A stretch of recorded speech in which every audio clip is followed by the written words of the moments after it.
ഒരു അഴിമതിയുടെ കൊടയും പിടിച്ചിരുത്തി നടന്നിട്ടാണ് രാജീവ് ചന്ദ്രശേഖർ പറയുന്നത് ഇവിടുത്തെ സർക്കാരും മറ്റേ LDFും UDFും ഒക്കെ അഴിമതിക്കാരാണ്. ശരിയാണ്, അവരുടെ അഴിമതി പാട്ട് നീക്കി വെച്ചോളൂ. പക്ഷേ ഒരു കൈയില്ലാത്തവൻ ഒരു നഖമില്ലാത്തവനെ കുറ്റം പറയുന്നത് പോലെയാണ്. BPL കമ്പനിയെ പറ്റി നിങ്ങൾ മലയാളികൾ കുറെയൊക്കെ സംസാരിച്ചിട്ടുണ്ട്.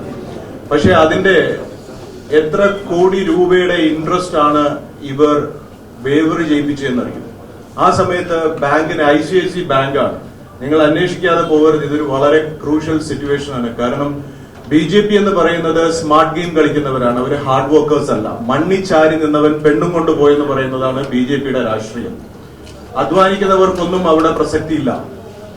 RSSകാര് അത്രയും മാത്രം കഷ്ടപ്പെട്ട് വളർത്തിയെടുത്ത ഒരു പ്രസ്ഥാനമാണ്. ദേശസ്നേഹികളുടെയും ദേശഭക്തരുടെയും പ്രസ്ഥാനമാണ്. ഒരു മാറ്റവുമില്ല അതില്.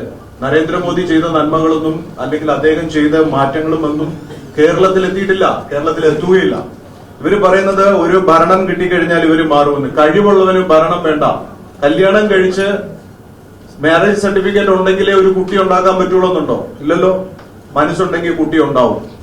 എന്നാൽ ഇവിടെ ഉള്ളവന്മാർക്ക് കല്യാണ സർട്ടിഫിക്കറ്റ് വേണം. ജനങ്ങൾ വോട്ട് കൊടുത്ത് ആക്കി MLA ആയിട്ടോ അല്ലെ MP ആക്കിയാലേ ഇവർ പണിയെടുക്കുള്ളൂ എന്ന് പറഞ്ഞു. BJPയെ സംബന്ധിച്ചിടത്തോളം കേന്ദ്രം BJPയുടെ കയ്യിലിരിക്കുന്നിടത്തോളം കാലം കേരളത്തിലെ ജനങ്ങൾക്ക് അവരുടെ സുരക്ഷയ്ക്കും അവരുടെ ഭക്ഷണത്തിനും അവരുടെ വികസനത്തിനും കുട്ടികളുടെ തൊഴിലില്ലായ്മയ്ക്കും വേണ്ടിയിട്ടുള്ള കാര്യങ്ങൾ ചെയ്യാൻ ഇവർക്ക് ഒരു ഭരണത്തിന്റെ ആവശ്യമില്ല.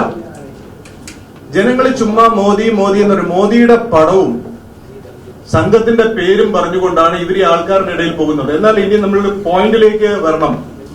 AN രാധാകൃഷ്ണൻ നടത്തിയ വാഗ്ദാനം എന്താണ്? സീനിയർ BJP ലീഡറാണ് AN രാധാകൃഷ്ണൻ നടത്തിയത്. എത്ര കോടി രൂപയുടെ അഴിമതി? പിള്ളേർക്ക് കമ്പ്യൂട്ടർ ഇല്ല പിള്ളേർക്ക് പഠിക്കാൻ. ഇവിടെ കമ്പ്യൂട്ടർ ഇല്ലാത്തതിന്റെ പേരിൽ പിള്ളേർ ആത്മഹത്യ ചെയ്തപ്പോൾ അന്ന് ഞാനാണ് ഇവിടെ കടകംപള്ളി സുരേന്ദ്രന്റെ 10 പുതിയ ബ്രാൻഡ് ന്യൂ TV വരെ എടുത്തു കൊടുത്തത്. ഇവിടെ TV കൊടുക്കാം, കമ്പ്യൂട്ടർ കൊടുക്കാം, അതുപോലെ തന്നെ ഫോൺ കൊടുക്കാം, സ്കൂട്ടർ കൊടുക്കാം എന്ന് പറഞ്ഞ് മേടിച്ച പൈസ എത്ര? 17,000 പേരുടെ പൈസ ഇവിടെ പോയത് എവിടെയെങ്കിലും ആരെങ്കിലും അന്വേഷിച്ചോ? എത്ര കോടി രൂപയാണ് ഇതിൽ നിന്നും തട്ടിയതെന്ന് ആരെങ്കിലും അന്വേഷിച്ചോ? ഇനി അടുത്ത അത് മാറ്റി പോട്ടെ. MT രമേശിന്റെ ആ അഴിമതി കോഴക്കേസിന്റെ കാര്യം ഈ രാജീവ് ചന്ദ്രശേഖരന് ഓർമ്മയില്ലേ? ഇതിലെ രാജീവിന്റെ ടീമിനെ പറ്റിയാണ് ഞാൻ ഈ പറയുന്നത്. പാലക്കാടിലെ കൃഷ്ണകുമാറിന്റെ കേസ് രാജീവിന്റെ ടീമാണിപ്പോ. ഇത് ഓരോ കൊടക്കമ്പികളാണ്. ഇനി ഇതിനേക്കാളും ഒക്കെ ഗ്രേവ് സിറ്റുവേഷൻ എടുക്കാം. നിങ്ങൾ ആരെങ്കിലും നമ്മുടെ കൊല്ലത്തുള്ള പ്രതാപിനെ പറ്റി കേട്ടിട്ടുണ്ടോ?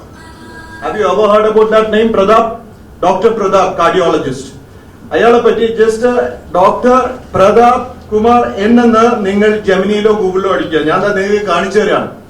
ഞാനിത് കാണിച്ചു തരാണ്. ജസ്റ്റ് നിങ്ങളുടെ ശ്രദ്ധയിൽ പോകാതെ പോകരുത്.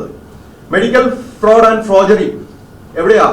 Corruption bureau ACB registered FIR against Pratap Kumar for cheating forgery ഒക്കെ എടുത്തിരിക്കുന്നത് എവിടെയാ? ഹരിയാനയിലാണ്.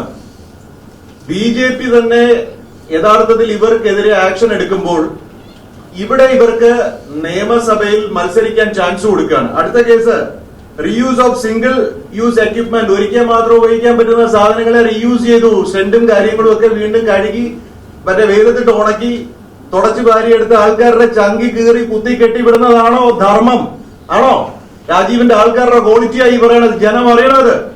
അടുത്ത ഡബിൾ ബില്ലിംഗ് സ്കാംസ്. ബില്ലിന്റെ കാര്യം വരുമ്പോ, ബിസിനസിന്റെ കാര്യം പറയുമ്പോ രാജീവ് ചാടി വീടും. കാരണം രാജീവൻ എന്ന് പറയുന്നത് ബിഷപ്പിന്റെ ജിമ്മിൽ പോയിട്ട് പുഷപ്പ് അടിച്ചു വന്ന് നിൽക്കാനേ രാജീവിന് അറിയുള്ളൂ. രാജീവിന് സൂര്യ നമസ്കാരം പോലും അറിയില്ല. രാജീവ് ചന്ദ്രശേഖരൻ ആരാണ്? അയാളുടെ കയ്യിൽ കുറെ പൈസ ഉണ്ട്. പൈസ ഉള്ള ഒരുത്തൻ ഇവിടെ വന്നു കഴിഞ്ഞാൽ സ്വന്തം യഥാർത്ഥ സംഘത്തിന് വേണ്ടി പ്രവർത്തിച്ചതും BJPയുടെ നല്ല നല്ല സജ്ജനങ്ങളായിട്ടുള്ള ആൾക്കാരെ മാറ്റി നിർത്തിയിട്ട് ഒറിജിനൽ അച്ഛനെ മാറ്റിയിട്ട് ഇവിടെ കുറെ മക്കളുണ്ട്. Oh rich daddy came, I want my rich daddy, rich daddy so great, rich papa, hi we are with you എന്ന് പറയുന്നതാണോ കേരളത്തിന്റെ സംസ്കാരം?